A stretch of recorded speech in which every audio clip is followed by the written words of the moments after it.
leer ahora en la palabra del Señor en el libro de los Hechos de los Apóstoles.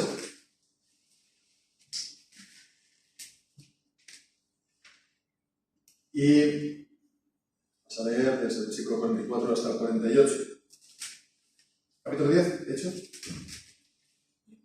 44 hasta el 48. Decir la palabra del Señor. Mientras aún hablaba Pedro estas palabras, el Espíritu Santo cayó sobre todos los que oían la palabra. Y los fieles que eran de la circuncisión y habían venido con Pedro quedaron atónitos, que también sobre los gentiles él se derramara el don del Espíritu Santo, porque los oían hablar en lenguas y magnificar a Dios. Entonces le respondió Pedro: ¿puede acaso alguno impedir el agua para que no sean bautizados estos que han recibido el Espíritu Santo también como nosotros? Y mandó que fueran bautizados en el nombre del Señor Jesús. Entonces le rogaron que se quedara por algunos días. Amén. Y el Señor bendiga su santa palabra. Bien, pues entonces esto ya es la conclusión de todo este capítulo de el encuentro entre el apóstol Pedro, los apóstoles que lo acompañaban, y también Cornelio el centurión, y en su casa los amigos más próximos. Entonces, bueno, es el encuentro de la Iglesia del Señor, que hasta aquel entonces se había compuesto mayoritariamente de creyentes judíos, aunque también samaritanos, que ha dicho el capítulo 8 también, como una especie de primera primicia, el centurión etíope. Lo vemos aquí, ahora se está abriendo también al mundo greco-latino de los gentiles, de origen, en este caso romano, y después ya con Pablo, todo lo que es era Asia Menor y actual Turquía y Grecia, sobre todo hasta llegar a Roma. Y bueno, también hemos de pensar que llegó a España, ¿no? Que tuvo que desembarcar por Tarragona, a saber si estuvo por Egara, ¿no? Que era también una ciudad romana en aquel entonces, ¿no? Bueno, esto se tendría que hacer aquí, se tendría que verificar todas las precisas históricas. Pero bueno, mientras tanto, vemos lo que nos dice aquí, que la continuación de este sermón fue particular. Seguramente Pedro no pudo concluir. Versículo 43, de este dan testimonio todos los profetas de que todos los que en él crean recibirán perdón de pecados por su nombre. Seguramente estaría por decir, por añadir más cosas, pero se dice que mientras él hablaba, él estaba hablando y cayó el Espíritu Santo. Cayó el Espíritu Santo. A ver, nosotros no lo podemos ver, ¿no? Tampoco cayó en una forma visible, ¿verdad? Porque cayó, se sabía, porque los oían hablar en lenguas y magnificar a Dios. Entonces es algo muy parecido a lo que ocurrió en el día de Pentecostés. Es algo que allí también el Espíritu Santo se mostró de manera visible como llamas de fuego que caían, también descendían sobre los apóstoles que tenían que hablar. Entonces aquí es la misma señal de hablar en lenguas desconocidas para ellos. No vamos ahora a entrar si este don está vigente en la Iglesia o no. Basta con decir lo que enseña el apóstol en 1 Corintios capítulo 14, ¿no? Que la lengua en Corinto tenía que ser interpretada, porque si no el entendimiento queda sin fruto. Porque si no, cualquiera que entra van a decir que vosotros estáis maniáticos, ¿no? Lo que dice la palabra es maniáticos o que estáis locos, ¿no? Y entonces, ¿qué vale más una palabra con el entendimiento que, centrada en miles, ¿no? Que nadie entiende. Entonces, cuando hay una lengua, ¿no? tiene que haber interpretación. Esa interpretación ha de ser entonces juzgada también en función de lo que dice, en función de la palabra. No se le puede añadir ni quitar. Es decir, la palabra es la regla y el juez absoluto de todas las cosas, ¿no? De espíritus, nos dice la confesión de la Rochelle, ¿no? Galicana. Y entonces no puede haber nuevas revelaciones, porque todo ha de ser juzgado por medio de la palabra. Y si también anuncian cosas que se han de cumplir, si no se cumplen, ¿no? Si no se cumplen, entonces aquella persona, en este caso, no sé si la que tradujo o la que habló, ¿no? Habló con presunción y no tendrás temor de él. En el Antiguo Testamento esto se aplicaba a los falsos profetas y la pena era severísima, era pena capital. Entonces nosotros en la Iglesia no se tiene que hacer así, pero sí que se tiene que apartar el mal de entre la Iglesia. Si alguien está profetizando falsamente, si alguien está hablando de su propio corazón y haciéndolo pasar por palabra del Señor, eso es de la mayor gravedad. Y entonces, esto por una parte. Y si se cumple, y si es verdad, y si viene eso con regalos, como le suele decir, ¿no? Y si viene eso con segundas, y si después te viene dando una enseñanza, una doctrina nueva, o diciendo, vamos a adorar a Dios tal, vamos a rezar a la Virgen, vamos a hacer aquí un rosarito, ¿no? Pequeño, de unos 150 Ave Marías, ¿no? Para acabar bien el día. Vamos a hacer... No, todo se tiene que entonces juzgar por la palabra. Y aunque sea cierto, pero va en contra de la palabra, ya sabemos que lo que no tenemos que escuchar. Entonces, ¿qué utilidad puede tener esto más allá de la palabra? Pero bueno, no es tanto esto lo que queremos estar aquí contemplando en estos versículos. Podemos ver que mientras él hablaba a Pedro, cayó el Espíritu Santo. Vemos la acción de las dos cosas. Por una parte, la palabra de Dios, y por otra parte, el Espíritu Santo. Y las dos son necesarias. Los dos son, por así decirlo, los dos brazos de Dios. El poder de Dios obrando para la salvación. La palabra de Dios y el poder del Espíritu Santo. Juntos, ¿no? La palabra de Dios es palabra de Dios inspirada. Es palabra del Espíritu. Objetivamente es la palabra de Dios. Pero para que esa palabra sea palabra de vida en el corazón de cada uno individualmente, personalmente, se puede decir subjetivamente, entonces ha de ser necesaria también la acción del Espíritu Santo en el alma del que escucha. Aquí vemos las dos cosas juntas. Vemos a Pedro predicando la palabra porque él era el apóstol. Por otra parte, el Espíritu Santo obrando en el corazón de los oyentes. Las dos cosas son necesarias. Y se ha de velar por las dos cosas. La Iglesia ha de velar por la predicación pura de la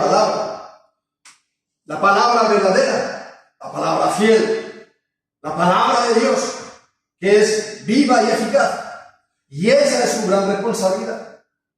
Pero no se puede solamente, por así decirlo, contentar con la predicación pura y ortodoxa, correcta y verdadera de la palabra, sino que también ha de rogar al Señor para que el Señor dé la bendición del Espíritu Santo sobre los que oyen, que el Señor derrame su gracia juntamente con su palabra.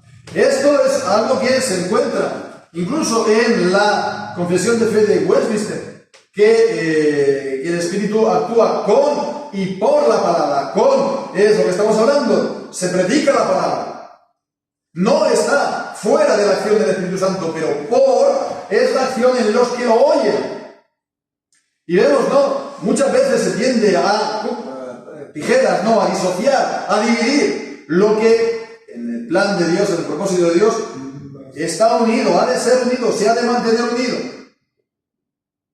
Bien, pues entonces es la palabra y el Espíritu y la palabra. el problema básicamente de los pentecostales, bueno, tienen bastantes, ¿no? Pero uno de ellos principalmente es que disocia la palabra del Espíritu, o el Espíritu de la palabra, ¿no? Por medio de distintas revelaciones supuestas, visiones, sueños, etcétera, etcétera, ¿no? Vemos en la acción del Espíritu, ¿no? Pero sin la palabra. Creemos en que Dios, el Espíritu Santo, obra y actúa. Pero ante una situación, ante un problema, pues entonces nos tenemos que reunir los responsables o las personas que le corresponde, ¿no? Y preguntarnos, ¿hay palabra de Dios que nos alumbre en esto?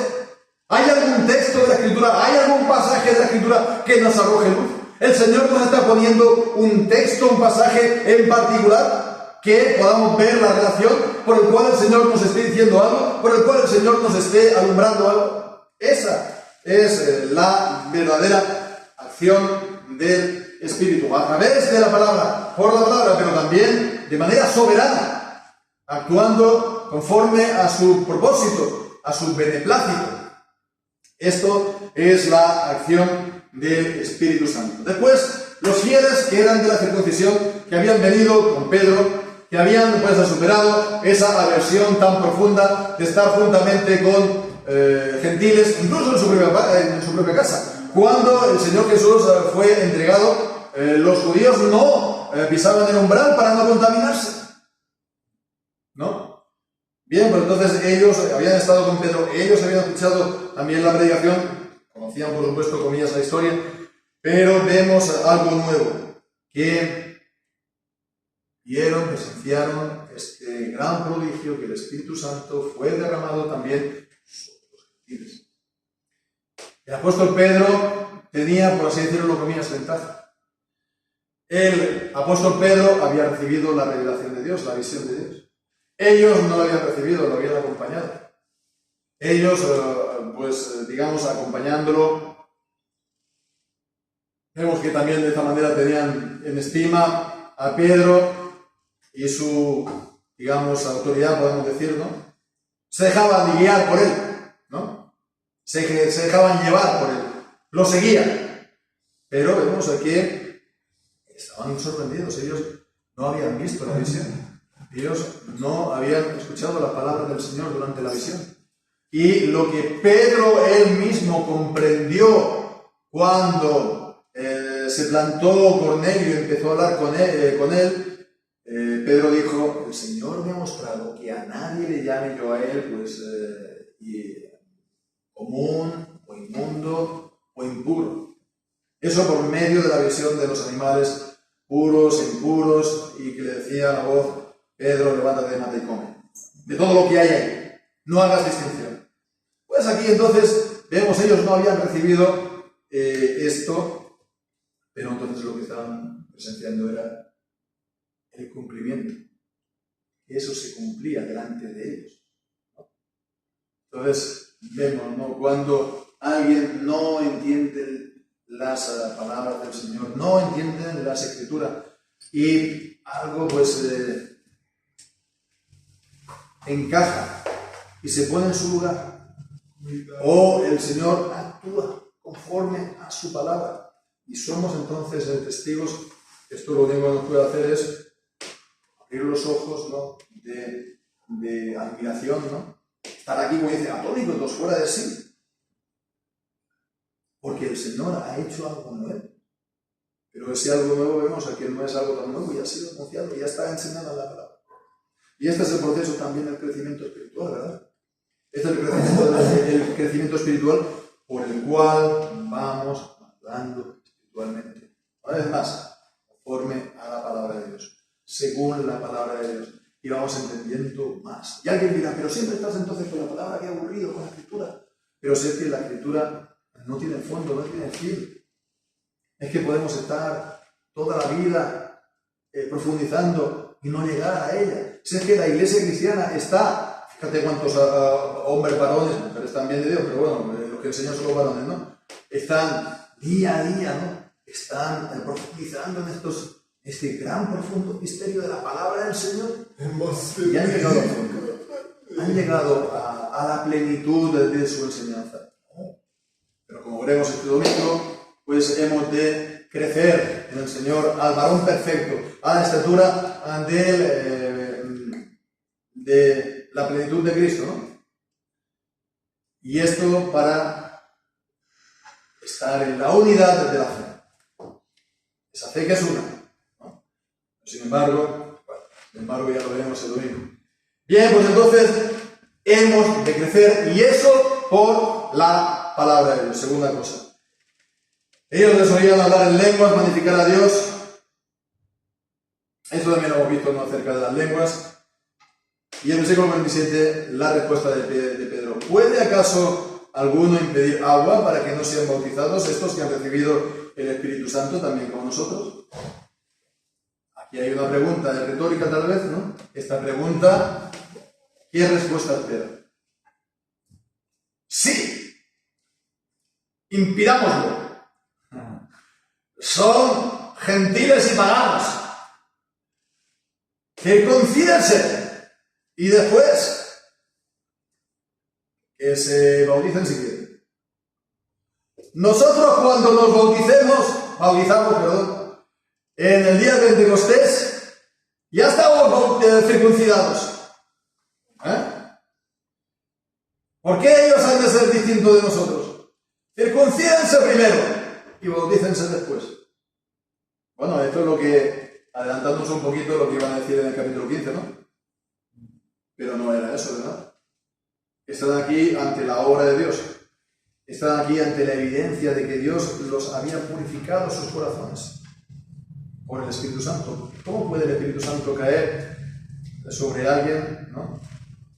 Tener a alguien el Espíritu Santo ya interiormente y que esto se manifieste en una vida cambiada, en una transformación, una regeneración, en una nueva vida, y esa persona, pues, si ha recibido el Espíritu Santo, ya lo tiene todo, ¿verdad? No tiene ningún, requisito para recibirlo. Porque ya ha recibido lo principal, ya es habitación de Dios. Es templo del Espíritu Santo. Y para eso ha sido santificado. Su corazón ha sido regenerado. Y el Señor le ha dado vida y vida para siempre. Vida eterna. Porque el Señor nos da para quitar, ¿no? Los dones y los llamamientos del Señor son irrevocables, son sin arrepentimiento. Romanos 11:29. Que lo aplican tanto para la nación de Israel. Quisiera que lo apliquen para los regenerados. Quisiera que lo apliquen para los regenerados. Para los que son llamados eficazmente. Para los que son salvos. ¿No? Que Dios llama a la salvación. Y eso sin arrepentimiento. Que Dios llama para la regeneración y que eso no hay vuelta atrás. Bien, pues entonces Dios hace la obra mayor, que nos salva. Alguien puede decir, no, falta, poner aquí la cruz en el formulario de entrada. Hemos de hacer el requisito humano. Sea cual sea, el que nosotros digamos. No me voy a poner ahora aquí a elucubrar. Pero esa es la tendencia nuestra. No es la tendencia solamente de los judíos en aquel momento. Acerca de la circuncisión, si eso es lo que hacemos los cristianos todo el tiempo, si esto es como cuando leemos el Éxodo, una y otra vez la continua caída de Israel, pero si son nuestras caídas, las caídas de los cristianos, las caídas de la iglesia, que esas cosas fueron escritas para nosotros, para nuestra amonestación. ¿Por qué? Porque estamos nosotros, bastante a menudo de estas cosas. Esta tendencia es también la nuestra, de querer poner condiciones de entrada, allí cuando el Señor ha abierto la puerta. Y poner un guardián y decir, tú no. ¿No? Cuando el Señor lo ha regenerado. La única condición es la que dice el eunuco etíope en Hechos 8. Vamos a leer. Hechos 8.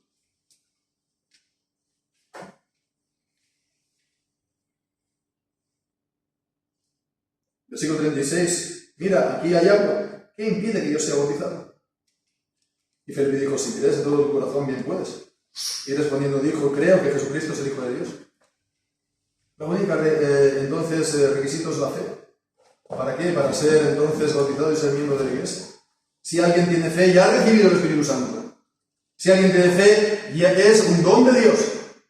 Cuando el apóstol en el capítulo 11 estará contando el relato a los hermanos en Jerusalén, porque claro, para ellos sería también algo fuera de lo normal, algo increíble. ¿Cómo ha hecho esto el apóstol Pedro? ¿Cómo se ha atrevido? ¿No? Entonces, cuando les esté contando esto, digo, ellos también exclamarán, de manera que también Dios les ha dado a estos, a los gentiles, el arrepentimiento para la vida. El arrepentimiento para la vida es don de Dios. La fe que salva, salvífica, es don de Dios. Y si don es el don mayor, lo ha dado Dios, entonces, ¿qué vamos nosotros a poner? ¿No? Nosotros, cláusulas, ¿no? O requisitos de entrada hechos por nosotros. Bien, pues entonces esa es la condición fundamental. Y ahí me dirá, pero entonces yo estoy escuchando lo que dices y me resulta muy llamativo, por así decirlo, que también tú estés enseñando y vuestra iglesia esté practicando el bautismo de los niños, ¿no? Sí, la única fe que es necesaria, lo único que es necesario para el bautismo es la fe. ¿Cómo es que te atreves tú a bautizar a un niño que, bueno, pobre no conoce nada, ¿no? ¿Tiene fe o no? Yo diría que no.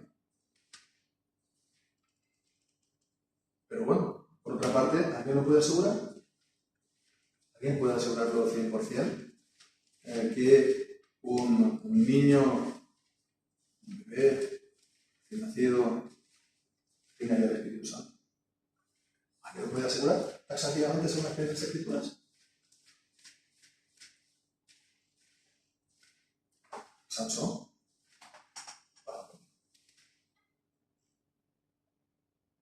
De Juan el Bautista, sobre todo. Fue lleno del Espíritu Santo. Y que dio saltos de gozo al ver a la madre de su Salvador.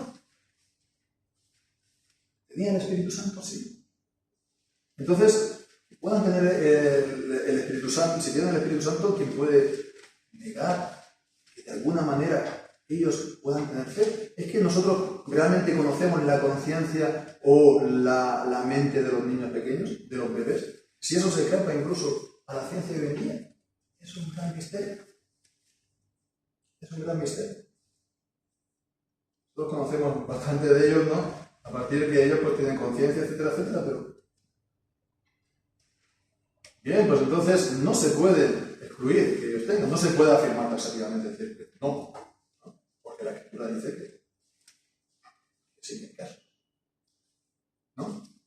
Pero en todo caso eso no quita. Y nosotros no bautizamos en suposiciones. No bautizamos en que posiblemente él tenga fe o que posiblemente él sea regenerado. No es eso para nada nuestra base para bautizarnos. ¿Cuál es entonces? ¿Cómo te atreves a bautizarlo? Pues sobre la base de la fe, por supuesto. Pero la fe de los padres.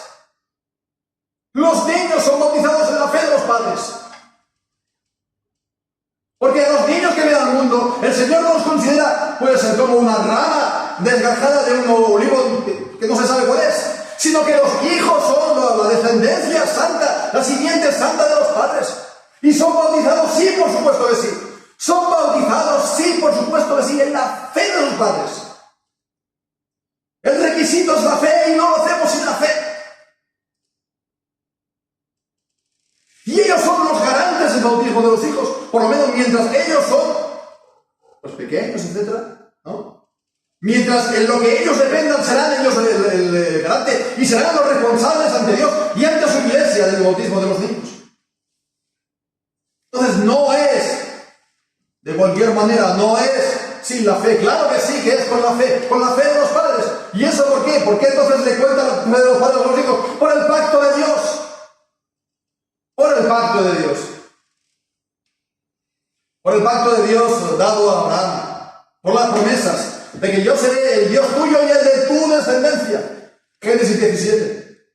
¿Y qué nos dice la Escritura en Gálatas 3? ¿Qué nos dice la Escritura? Que si somos de Cristo, bien, pasa una serie de cosas. Si somos de Cristo,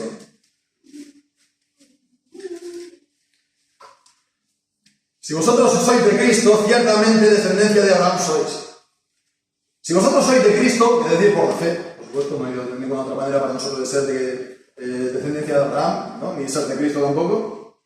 Si sois de Cristo por la fe, si tenéis la fe en Cristo, vosotros sois descendencia de Abraham, sois simiente de Abraham. Y herederos conforme a la promesa. Las dos palabras, heredero y promesa, es que nos está hablando del pacto de Abraham. Es que es una cosa tan clara. Es que me gustaría abrazar a mis queridos hermanos bautistas y decirles, pero es que por favor, hermano, es que no te das cuenta de lo que está diciendo aquí la palabra. Herederos conforme a la promesa. La promesa del pacto de que yo seré el Dios tuyo y el de tu descendencia. ¿Cómo si no se puede entender? ¿Cómo si no se puede entender Romanos capítulo 4? ¿Cómo si no se puede entender Romanos capítulo 4 cuando dice esta maravillosa palabra? En el capítulo 4, versículo 11, y recibió la señal de la circuncisión, el sello de la justicia de la fe que tuvo estando en la circuncisión, para que fuera padre de todos los creyentes no circuncidados, para que también a ellos les sea atribuida justicia. Ese pacto de Dios con Abraham fue establecido con vistas a nosotros. Y esas promesas, por lo tanto, de seré el Dios tuyo y el de tu descendencia, pues entonces también se nos aplica a nosotros, son nuestras, porque somos herederos de esa promesa.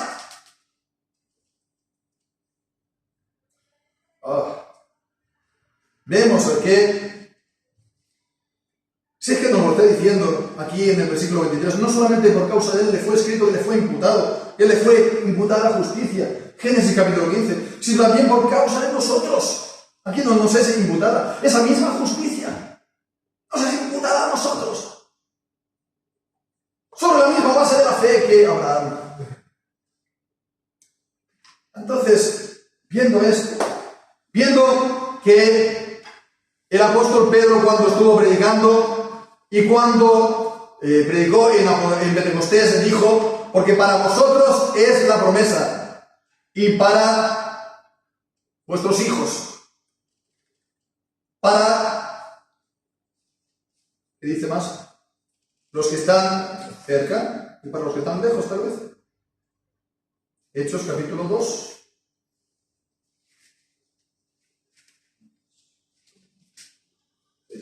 Hechos 3, ¿no? Parece.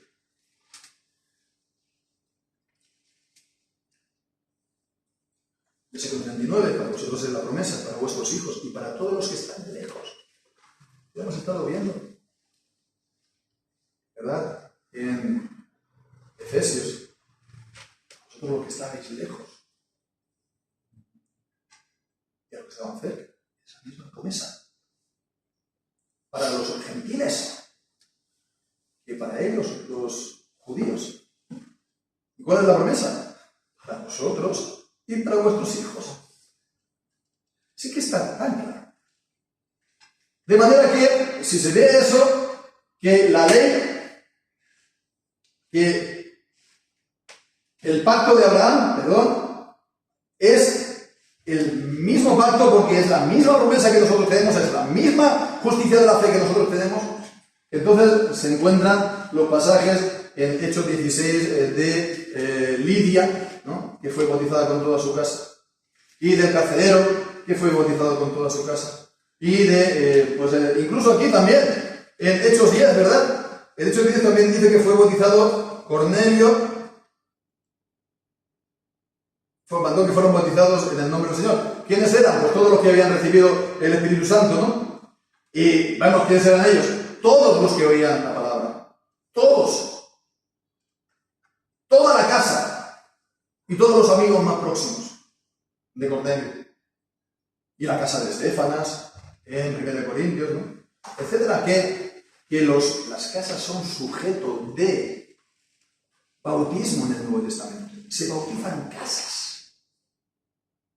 Se bautizan casas.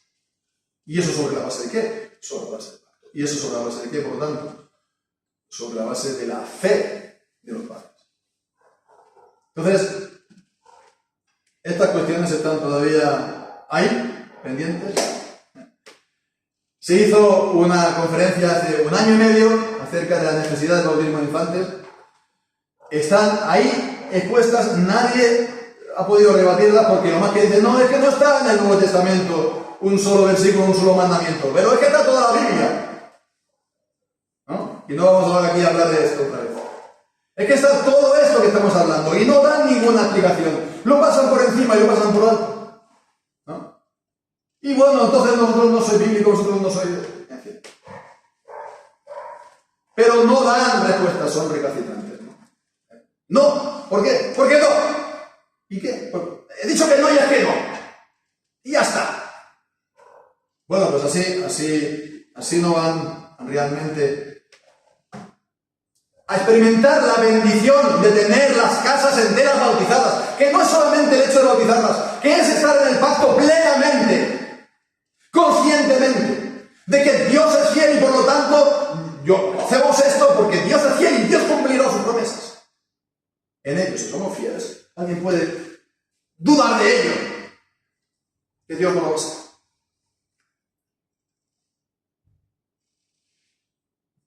Y sobre todo,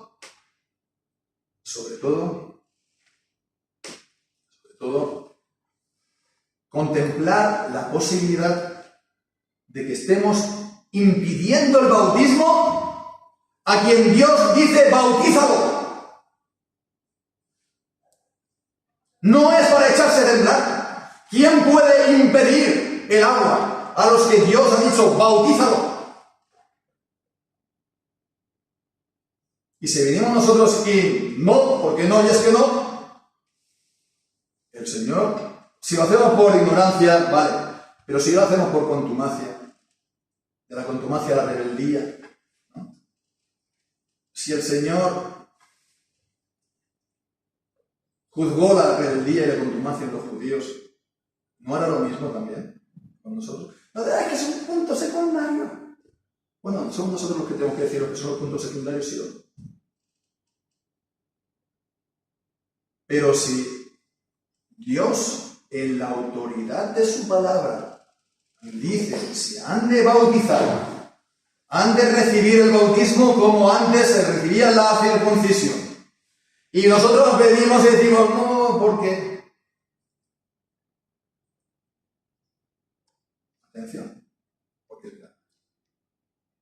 Y no es curiosidad, no es casualidad, sí que es curioso, pero no es casualidad. ¿Puede alguno impedir el agua a estos que han creído?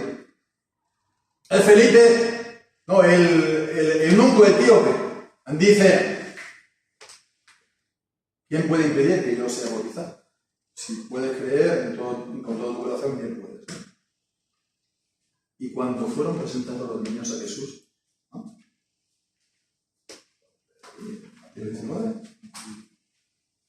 Mateo 19.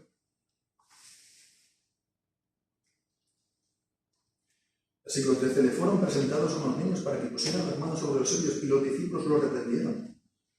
Y les dijo Jesús, dejad a los niños y no los impidáis venir a mí, porque de los tales es el reino de los cielos. No impidáis a los niños venir a mí, es la misma palabra, el mismo verbo. No impidáis. ¿Quién puede impedir entonces el bautismo a los que creen, a los que tienen la fe? No, para nada. Sería, ¿quién puede impedir el bautismo a los niños?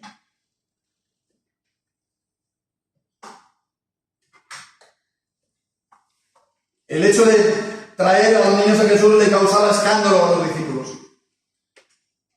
Una cosa tan, para nosotros tan inocente, ¿verdad? Déjalos que vengan a Jesús. Ellos estaban escandalizados, no querían, ¿no? Y le dice, bueno,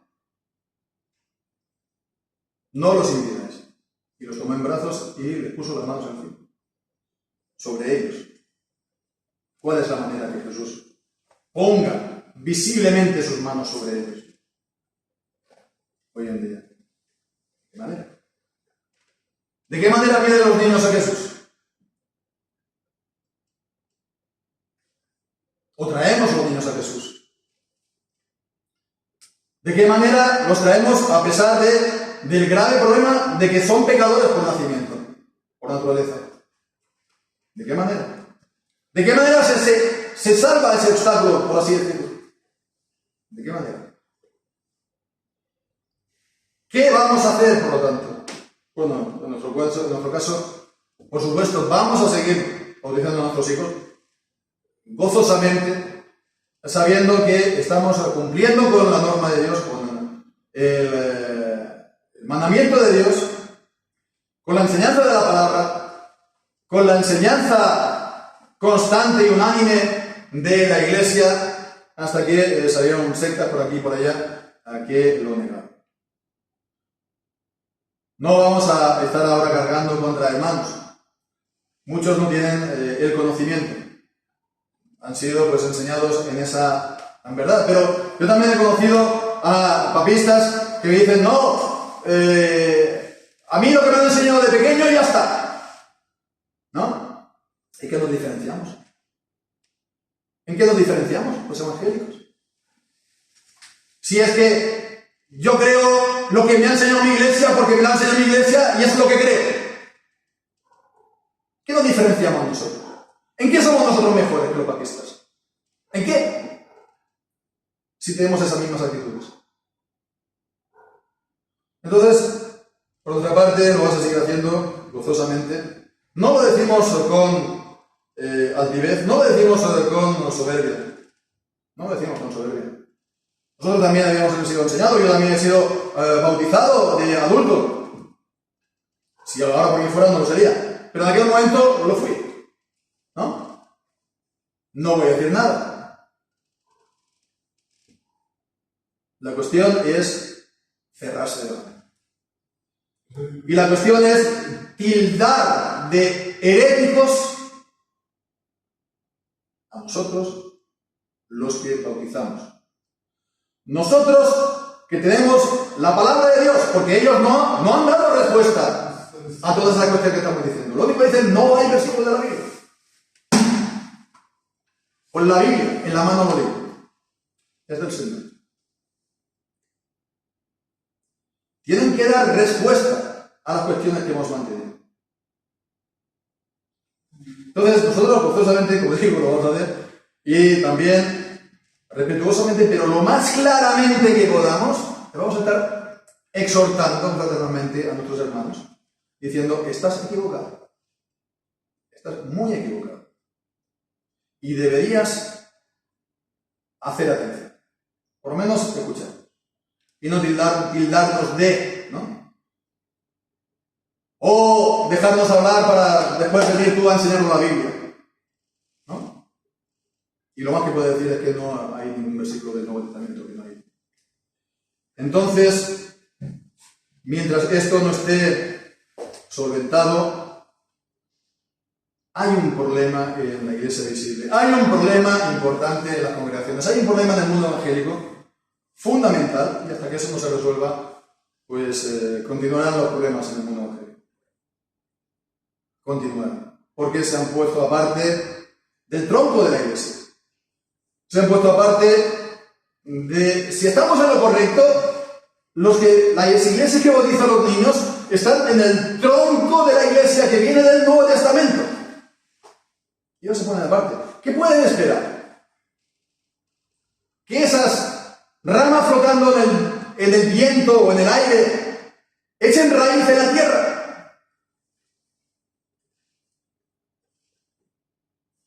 Entonces es un llamamiento simpático, pero claro, a los hermanos que nos tomen en serio. Que nos tomen en serio. Porque llegará un día que, si el Señor nos bendice, espero que sí, lo está haciendo y lo hará. Esta cuestión se saldrá, se resolverá. Esta cuestión se resolverá para siempre de la Iglesia del siglo. Y la verdad de Dios será vindicada. Y será establecida. Entonces, más vale estar de parte de Dios y en el lugar que Dios nos dice estar. Que buscar nosotros, pues, en nuestro lugar perfecto. Os quedéis, el Señor bendiga sus